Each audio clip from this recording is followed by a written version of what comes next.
सूरज अभी पूरी तरह निकला भी नहीं था। गांव की कच्ची गलियों में हल्की ठंड और धूल घुली हुई थी।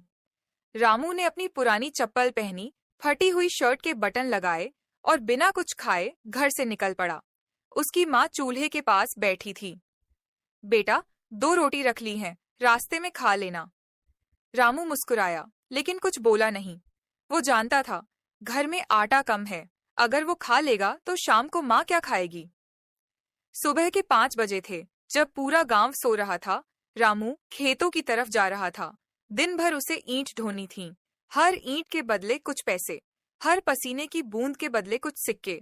लेकिन उसके मन में एक सवाल हर रोज उठता था, मैं इतना काम करता हूँ, फिर भी घर में पैसे क्यों नहीं बचते।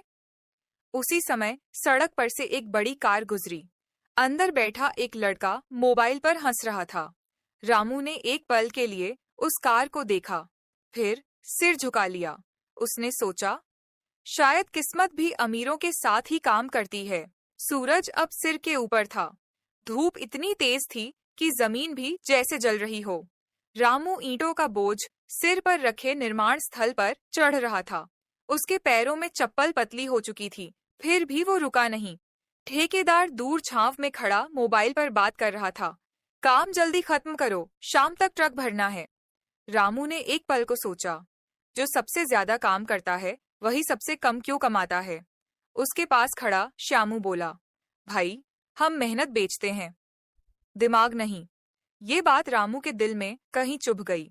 दोपहर तक उसकी पीठ दर्द से जल रही थी। उसने माँ की दी हुई सूखी रोटी निकाली, पानी से निगला। उसी समय एक कार फिर से वहीं रुकी। इस बार वहीं लड़का उतरा, साफ कपड़े, धूप का चश्मा, हाथ में फाइल। वो ठेकेदार से बात कर रहा था, बस 10 मिनट की बातचीत और हजारों रुपए की डील। रामू दूर से देखता रहा। उसके मन में सवाल और गहरा हो गया, क्या मेरी मेहनत कम है या मेरी जगह गलत है। शाम ढल रही थी, आसमान नारंगी हो चुका था, लेकिन रामू की पीठ अब भी झुकी हुई थी। दिन भर की मजदूरी के बाद उसे 350 रुपए मिले। उसने सिक्कों और नोटों को हथेली में दबाया, जैसे कोई खजाना हो। उसी समय वही कार फिर से बाहर खड़ी थी। रामू की नजर अनायास ही उस लड़के पर चली गई। वो हंसते हुए ठेकेदार से कह रहा था, कल पेमेंट ट्रांसफर कर देना, अकाउंट में डाल देना। रामू ने पहली बार हिम्मत जुटाई। वो धीरे धीरे पास गया। साहब, आप यहाँ क्या काम करते हो। लड़के ने चश्मा उतारा। मैं काम नहीं करता, मैं काम दिलवाता हूँ। रामू समझा नहीं। मतलब। लड़का मुस्कुराया, ये बिल्डिंग मेरी कंपनी बना रही है, ठेकेदार मेरे लिए काम करता है। रामू के हाथ में 350 रुपए थे। उस लड़के के एक साइन की कीमत शायद लाखों थी। दोनों ने एक दूसरे को देखा। एक के कपड़ों पर पसीना था, दूसरे के हाथ में प्लान था। रामू के मन में पहली बार एक नया सवाल उठा, क्या सिर्फ मेहनत ही काफी नहीं होती। रामू उस लड़के को जाते हुए देखता रहा, लेकिन इस बार उसके अंदर सिर्फ जलन नहीं थी, जिज्ञासा थी। वो हिम्मत करके फिर पास गया। साहब, आप इतना पैसा कैसे कमाते हो, आप तो ईंट भी नहीं उठाते। लड़का हल्का सा मुस्कुराया, तुम दिन भर शरीर से काम करते हो, मैं दिमाग से करता हूँ। रामू चुप। मैंने पढ़ाई की है, मार्केट समझी है, लोगों की जरूरत समझी है। मैं सिस्टम बनाता हूँ और लोग उसमें काम करते हैं। तो क्या मेहनत बेकार है। रामू ने धीमे से पूछा। नहीं, उसने जवाब दिया, लेकिन बिना दिशा की मेहनत थकान देती है, तरक्की नहीं। ये शब्द रामू के अंदर गूंजने लगे। वो पहली बार समझ रहा था, शायद समस्या मेहनत नहीं, तरीका है। उस रात घर जाते वक्त उसके कदम भारी नहीं थे। दिमाग में सवाल था और पहली बार उम्मीद भी। रामू घर पहुंचा तो माँ दिए की रोशनी में सिलाई कर रही थी। आ गए बेटा, कितना मिला आज। रामू ने 350 रुपए माँ के हाथ पर रख दिए। माँ ने बिना गिने पैसे संभाल लिए। कल राशन लेना है, दवाई भी खत्म है। रामू चुप बैठ गया। छोटा भाई कोने में स्कूल की पुरानी किताब लिए बैठा था। वो पढ़ते पढ़ते सो गया था। रामू ने उसकी किताब उठाई। उसमें लिखा था, शिक्षा सफलता की कुंजी है।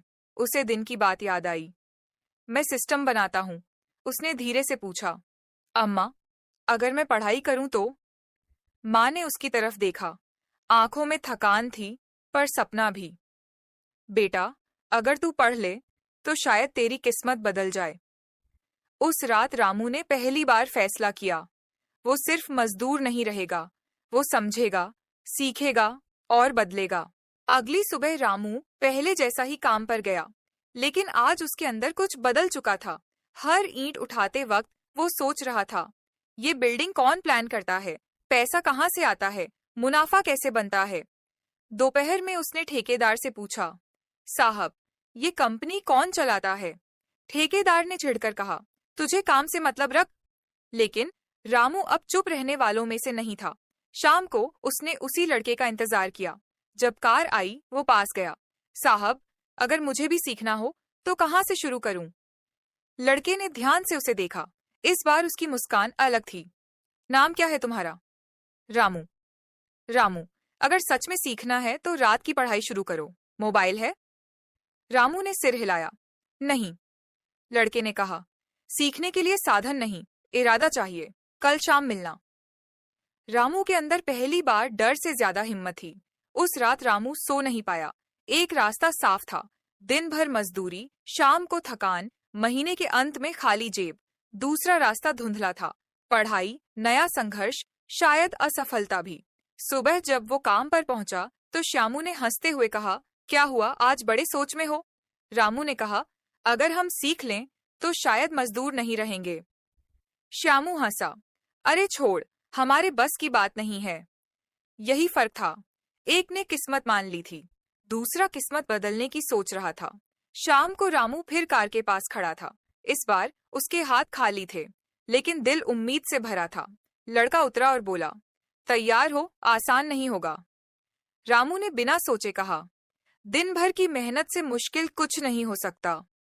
उस पल उसकी जिंदगी ने मोड़ लेना शुरू कर दिया। शाम के अंधेरे में वही कार धीरे से रुकी। लड़का बाहर आया और रामू को एक पुरानी किताब थमा दी। ये बिजनेस और पैसों की समझ की शुरुआत है, उसने कहा। सबसे पहले समझो, पैसा मेहनत से नहीं, वैल्यू से आता है। रामू ने किताब को ऐसे पकड़ा जैसे कोई खजाना हो। लेकिन साहब, मुझे तो ठीक से पढ़ना भी नहीं आता, उसने झिझकते हुए कहा। लड़के ने जवाब दिया, सीखने की उम्र नहीं होती, हर रात 1 घंटा पढ़ो और जो समझ ना आए मुझसे पूछना। उस रात मजदूरी के बाद थका हुआ शरीर लेकर भी रामू दिए की रोशनी में बैठा। अक्षर धीरे धीरे समझ आने लगे। उसने पहली बार जाना, जो लोग सिस्टम बनाते हैं वो समय और लोगों की मेहनत को जोड़कर पैसा बनाते हैं। रामू के अंदर एक नई आग जल चुकी थी। अब वो सिर्फ मजदूर नहीं था, वो सीखने वाला इंसान बन रहा था। 3 हफ्ते बीत गए, दिन में मजदूरी, रात में पढ़ाई। नींद आधी हो चुकी थी। कई बार किताब खुली रह जाती और आंख लग जाती। कई बार शब्द समझ नहीं आते तो गुस्सा आता। श्यामू अब भी हंसता था, देख लेना, 2 दिन में छोड़ देगा। लेकिन रामू अब पहले वाला नहीं था। एक दिन उसने हिम्मत करके पूछा, साहब, अगर मेरे पास पैसे नहीं है तो मैं बिजनेस कैसे शुरू करूं? लड़के ने कहा, बिजनेस पैसे से नहीं, समस्या ढूंढने से शुरू होता है। गांव में सबसे बड़ी दिक्कत क्या है? रामू सोच में पड़ गया। उसे याद आया, गांव में ईंट, सीमेंट और सामान शहर से महंगे दाम में आता है। उसकी आंखों में चमक आई। शायद पहली बार उसे सिर्फ मजदूरी नहीं, मौका दिखा। अब सवाल बदल चुका था, मैं गरीब क्यों हूं से मैं क्या बदल सकता हूं। उस रात रामू ने पूरा गांव अलग नजर से देखा। कच्चे घर, अधूरे निर्माण, लोगों को शहर से सामान लाने के लिए 20 किलोमीटर जाना पड़ता था और हर बार ज्यादा दाम देना पड़ता था। उसे समझ आया, समस्या यही है। अगले दिन उसने साहब से कहा, अगर मैं गांव में ही निर्माण का सामान सस्ते में दिलवा दूं तो? साहब ने पूछा, कैसे? रामू बोला, आपकी कंपनी से सीधे माल मंगवा लूं, बीच का खर्च बच जाएगा। साहब मुस्कुराए, सोचना शुरू कर दिया है तुमने, लेकिन एक शर्त थी, जिम्मेदारी तुम्हारी होगी, घाटा हुआ तो? रामू के पास जवाब नहीं था। घर की हालत पहले ही खराब थी। फिर भी उसने सोचा, अगर डरता रहा तो जिंदगी भर 350 रुपये ही मिलेंगे। उसने गहरी सांस ली और कहा, मैं कोशिश करूंगा। पहली बार उसने जोखिम लिया था। रामू ने गांव के 4 लोगों से बात की, अगर सामान सस्ता मिले तो लोगोगे? लोगों ने शक की नजर से देखा। तू सामान बेचेगा? किसी ने हंस दिया। किसी ने कहा, पहले खुद अमीर बन जा। लेकिन एक बुजुर्ग बोले, अगर दाम सच में कम होंगे तो क्यों नहीं। रामू ने हिसाब लगाया। मुनाफा बहुत कम था, लेकिन शुरुआत के लिए काफी। उसने अपनी 3 महीने की बचत निकाली। हाथ कांप रहे थे। ये पैसे घर की जरूरत के थे, लेकिन यही मौका भी था। जब पहला ट्रक गांव में आया, लोग देखने जमा हो गए। रामू का दिल तेज धड़क रहा था। अगर माल ना बिका तो सब खत्म। लेकिन धीरे धीरे लोग आगे आए। सामान सस्ता था। शाम तक आधा माल बिक चुका था। रामू ने पहली बार महसूस किया, मेहनत वही थी, लेकिन दिशा बदल गई थी। पहले दिन आधा माल बिक गया था। दूसरे दिन सुबह जब रामू दुकान जैसे बने छोटे से गोदाम पर पहुंचा, तो बाहर 3 लोग पहले से खड़े थे। सीमेंट है? रेत कब आएगी? ईंट कितने की दोगे? रामू को यकीन नहीं हुआ। जो लोग कल तक हंस रहे थे, आज वही दाम पूछ रहे थे। उसने साफ हिसाब रखा। न ज्यादा लालच, न झूठ। शाम तक पूरा माल खत्म हो गया। घर आकर उसने पैसे गिने। मुनाफा बहुत बड़ा नहीं था, लेकिन 350 रुपये से कई गुना ज्यादा था। माँ ने पूछा, ये सब कैसे? रामू ने पहली बार गर्व से कहा, अम्मा, आज मैंने सिर्फ मजदूरी नहीं की, मैंने सौदा किया। उस रात उसने समझा, गरीबी सिर्फ मेहनत की कमी नहीं होती, कभी कभी भरोसे और मौके की भी कमी होती है। कुछ हफ्तों में रामू का छोटा काम चल पड़ा। वो अभी भी मजदूरी करता था, लेकिन अब वो सिर्फ शरीर से नहीं, दिमाग से भी काम करता था। एक दिन श्यामू उसके पास आया। भाई, अब मुझे भी सिखा दे। रामू मुस्कुराया। मैंने भी तो किसी से सीखा है। उसी समय साहब फिर गांव आए। उन्होंने रामू से पूछा, अब समझ आया मेहनत करने वाले गरीब क्यों होते हैं? रामू ने शांत होकर जवाब दिया, क्योंकि हम सिर्फ मेहनत करते हैं, लेकिन सिस्टम नहीं समझते। हम अपने समय को पैसे के बदले बेचते हैं, लेकिन कभी ऐसा काम नहीं बनाते जो हमारे लिए काम करे। साहब ने सिर हिलाया। रामू अब बदल चुका था।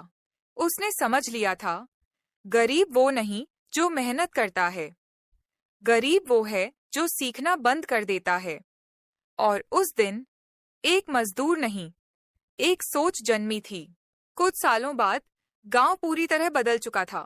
जहां कभी रामू मजदूरी करता था, वहीं अब उसकी अपनी दुकान और छोटा सा ऑफिस था। उसने समझ लिया था, मेहनत गरीब नहीं बनाती, बिना सोच समझ की मेहनत गरीब बनाए रखती है। जब इंसान सीखता है, जोखिम लेता है और समस्या का हल ढूंढता है, तभी उसकी दिशा बदलती है। रामू ने अपने गांव के कई लोगों को काम दिया। अब वो सिर्फ पैसे नहीं कमा रहा था, वो मौके बना रहा था। अगर आपको भी ये कहानी पसंद आई और कुछ सीखने को मिला, तो लाइक कर देना।